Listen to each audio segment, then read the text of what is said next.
Hello and welcome to your daily dose of Satoshi's news. Today's date is Tuesday, the 16th of September 2025. The year BSV comes alive.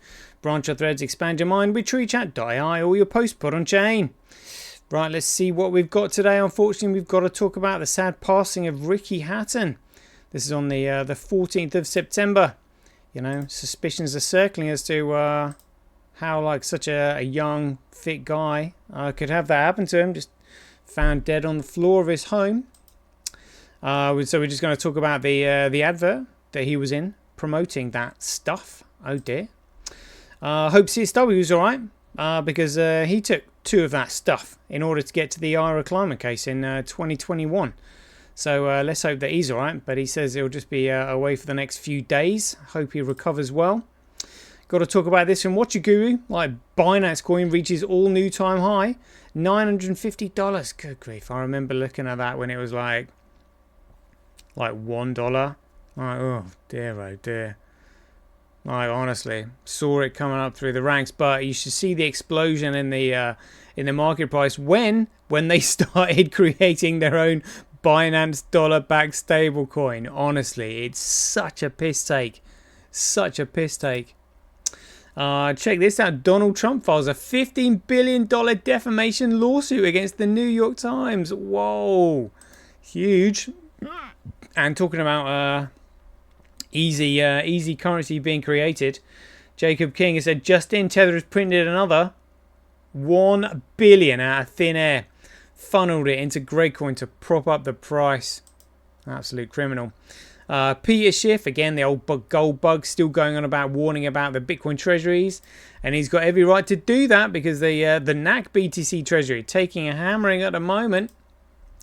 Non-dual Randy says BSV does 28,000 transactions per second and is $25. BTC does 5 and is 115,000. Make sense of this. Yeah, amazing. And Kurt has been on a live stream with Hotep Jesus. I was actually looking back at the dates as to when the old debates took place. It was 5 years. Was it 5 years? It must be around 2018, I'm guessing. Actually, I'll just go back and have a quick look. I know I found them earlier. Let's see when they took place. I remember these debates. October. When was this? The first one. I remember this first debate. Let's have a look. The miners to be included in the block. When was this? Crikey, yeah, 2019. 2019. It was before COVID. An absolute disaster that was. But yeah, that was the show. Look, goons on there. Nobody talking about the protocol. Easy way to win an argument, lads. Easy way to win an argument. Check this out. Cointelegraph says Thailand citizens are waking up to frozen bank accounts. Bitcoin, anyone? What the fuck? And again, Vietnam raises 86 million bank accounts. The Great Reset in motion. I mean, honestly, this is what is coming. We'll have a quick look at the figures. We've got some 365 days of Bitcoin history, and then we'll finish with the Kellenschweller countdown. Right, let's get into it. Satoshi, like a cowboy in the West, riding on the blockchain that they call the very best. 1 million strong, them transactions flying free. Just wait for the Terra node, you'll surely see.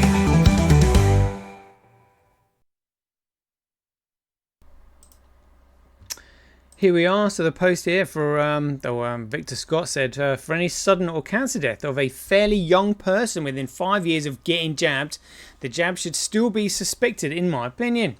Boxer Ricky Hatton found dead at 46. Found dead in his apartment, but his cause of death hasn't been released. Poor guy. I remember seeing the fight with him and Manny Pacquiao. I didn't realise, but actually, you can kind of see it in his face. He's got a rash around the chin there, kind of like bloodshot eyes. I've sort of noticed that in a lot of people, but look at this. UK Gov said boxing stars champion COVID as the best jab of 2021.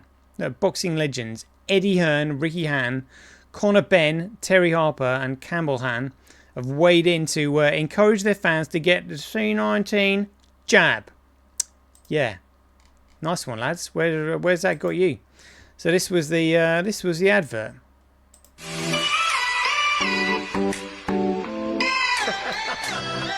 So who's got the best jab? For me, Muhammad Ali, unquestionably. Triple G's got the best jab. Klitschko had a very good jab. Larry Holmes, there's no telling it. Katie Taylor. AJ's got a great jab too. Who's got the best jab? Mayweather's got the best jab. I don't like Mayweather's jab, to be honest with you. Could have fooled me, he had enough of them. It opens the door, it sets your attacks up. And you can distract your opponent, and it also keeps you safe. And you know what they say about the jab? The jab takes you around the world. Now, there's some great jabs there. But you know what? The NHS have got a pretty good jab too. The jab gets you out of trouble, and that's what this jab's going to do to all of us, isn't it? Get us out of trouble. Vaccines are helping us get back to enjoying boxing just how we used to. Fans in the arena again. Sweet Caroline. It's going to be special. If it's going to help me see my family, it's a no-brainer. This one I'll definitely be getting. Over half the population have now had the jab. My old man's had the jab. I'm about to get the jab. And if it means returning to normality, it's an absolute must. Gaslighting there, literally on another level. Absolutely outrageous. Where is the code of ethics in there? Absolutely none. Absolutely none. That's disgusting.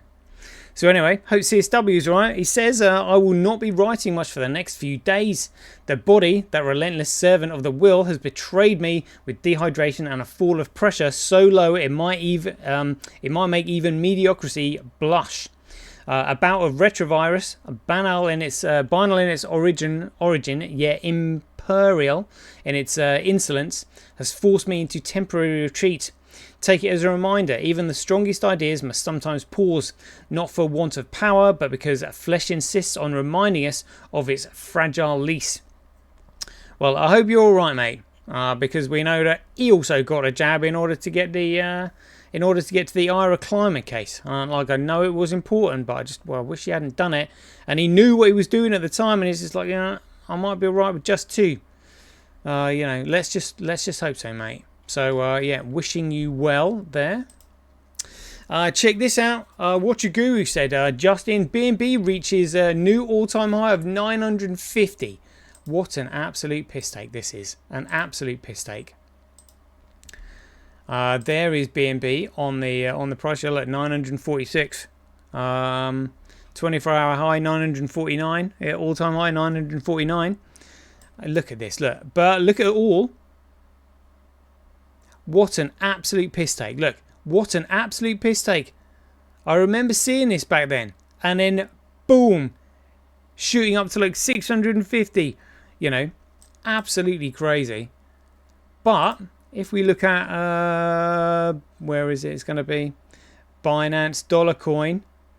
Is it around here somewhere? The Binance Dollar Coin is what they're using in like Venezuela and all that kind of stuff. Where's BNB Dollar?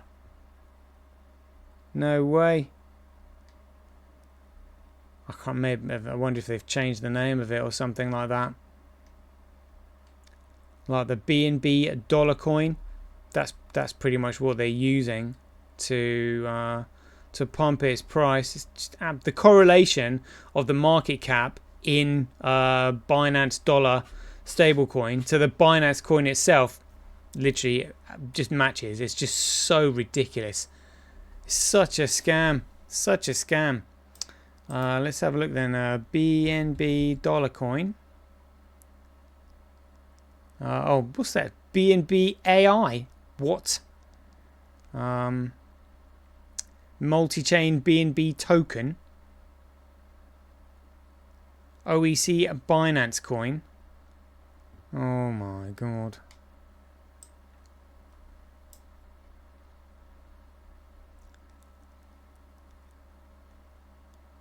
I wonder if it's that one.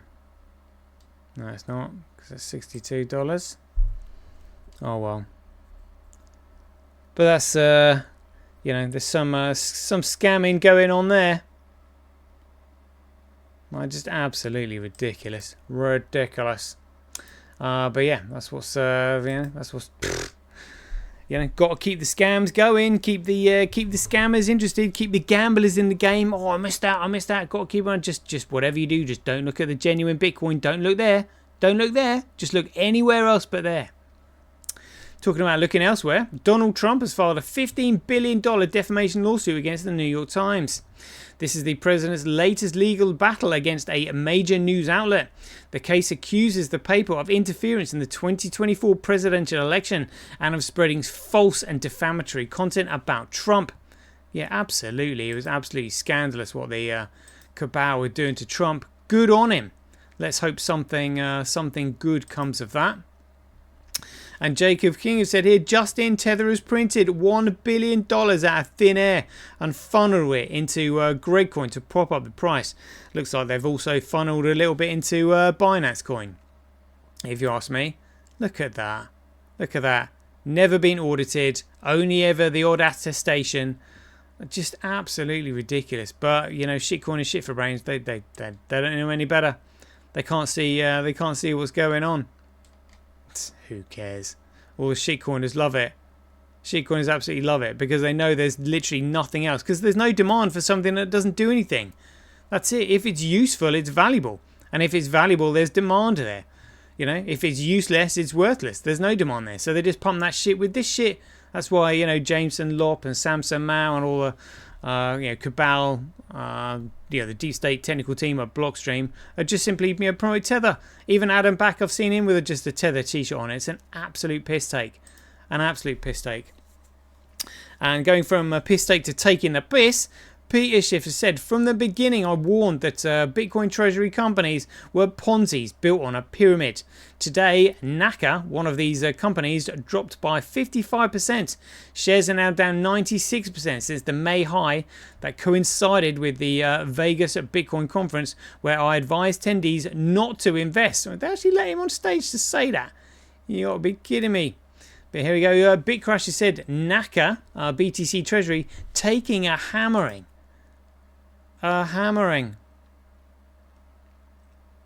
Bitcoin holdings, BTC balance, 5,765. Average cost, so they bought them at $118,000 on average.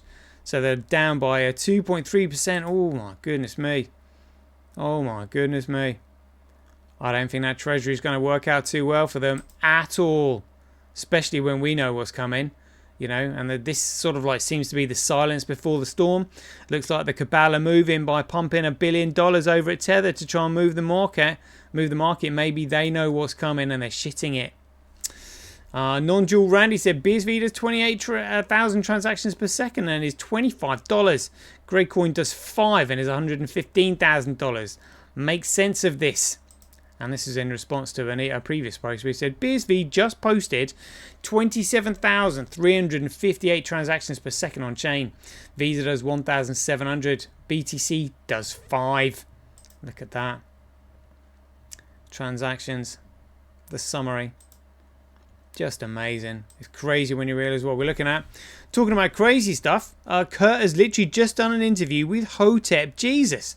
Like, I couldn't believe it. Because last time this debate was on was 2019. 2019 and had this shitcoin with shit for brains PMAC on there. Honestly, talking absolute crap. Yeah, Hotep didn't really know what was going on. And again, you got Kurt and Connor, getting very technical about it. That's not how you win an argument. You just simply stick to the economic basics of the protocol. That's it. Honestly, I remember watching this, literally just cringing. Like, there was nobody putting any decent arguments forward. I was just like, look, is anyone here going to mention the protocol? Anyone at all? Because that's how you win it. You know, there were people saying, look, I should have been on there to explain it. And that's it. You know, every other coin is a security. Segwit made BTC a security. The 1 megabyte block cap, if it was hard coded in, made BTC a security. You know, does anybody want to mention that? It's like, look, it's a security. It's centrally controlled. You know, collusion, centralization, no chain of digital signatures broken. They've got control of it. It's worthless.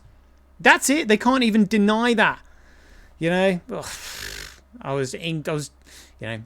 the only thing I can think of is that, the universe has got plans. Trust the plan. They didn't want me on there because they maybe just didn't want the argument to be won. You know, BSV might not be in the position that it's in right now. had I been on there. And then we wouldn't get all these people, you know, listening to what I'm saying, going, actually, this is what's needed. Trust the plan. That's all I've got to do. Trust the universal plan. Talking about trusting the universal plan, Thailand citizens are waking up to frozen bank accounts. Bitcoin anyone, according to Cointelegraph. Thailand froze 3 million bank accounts in an anti-scam crackdown, ensnaring users and promoting debate over whether Bitcoin offers a safer alternative. Well, absolutely. All the banks are part of the Communist Manifesto, which is why they're doing that. Innocent people and businesses have reportedly been caught in the crossfire. Yeah, no shit, Sherlock. As Thai banks froze millions of accounts suspected to be mules for scammers over the weekend. Yeah, and who defines them as scammers? The nationwide crackdown began August, and weekend reports suggest that banks have frozen 3 million accounts and imposed daily transfer limits on all bank customers in the United Kingdom, according to reports. What?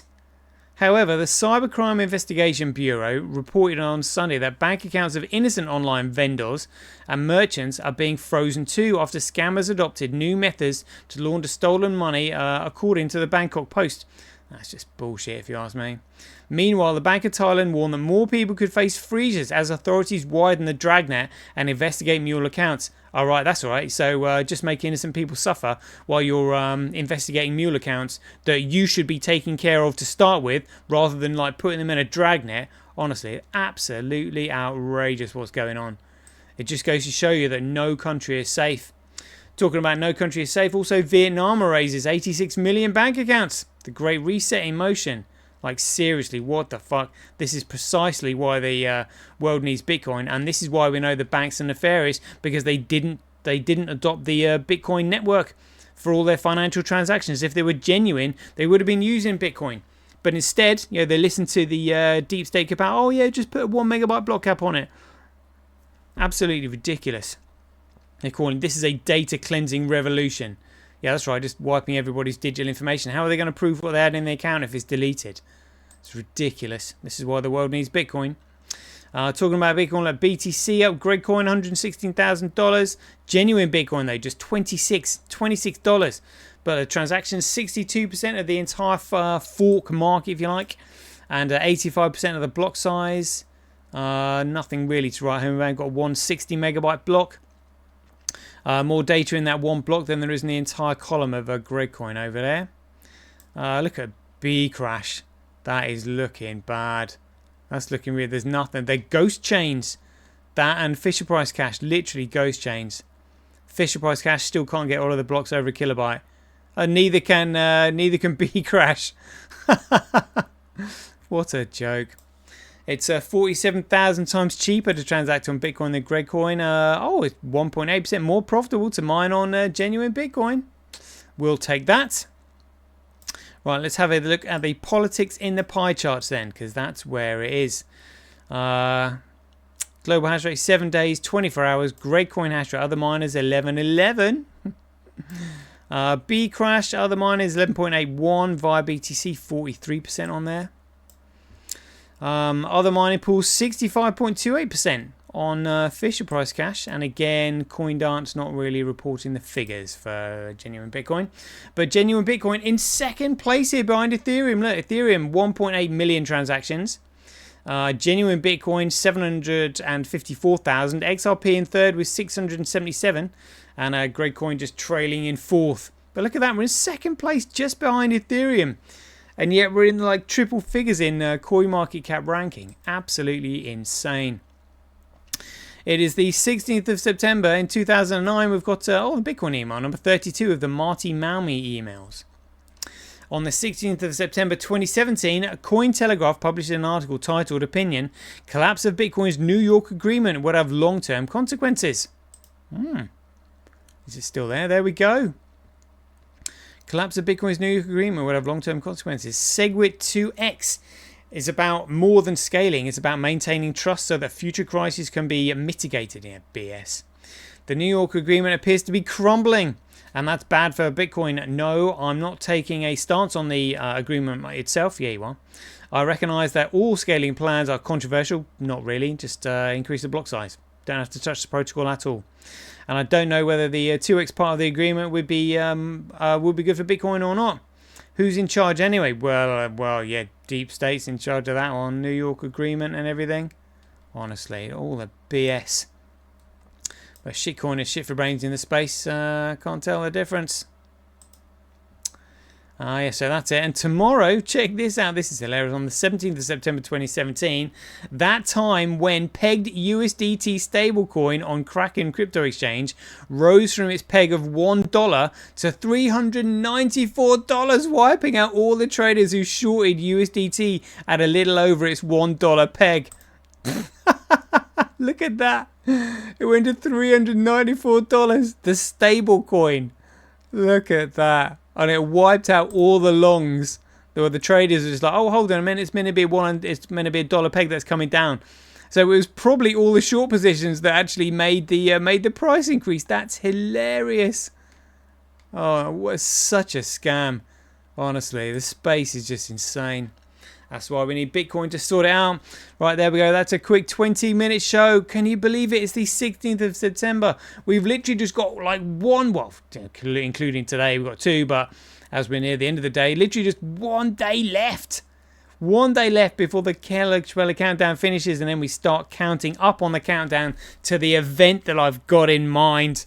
And I will keep going for the rest of my life if I had to before that event takes place. I just hope that I'm not set up, because I'm setting myself up for a kipper here, you know, in case it does happen. I don't think it will. I hope it won't, but I could be in a bit of trouble if that does happen. So, whew, squeaky bum time. Right, there we go. We'll leave it there. Hope you enjoyed it. So, as ever, if you enjoyed the show, remember to hit the like and press subscribe. It's going to be absolutely epic. So until then, be aware, take care, stay safe out there, and we'll see you in the next one. The king still has one more move.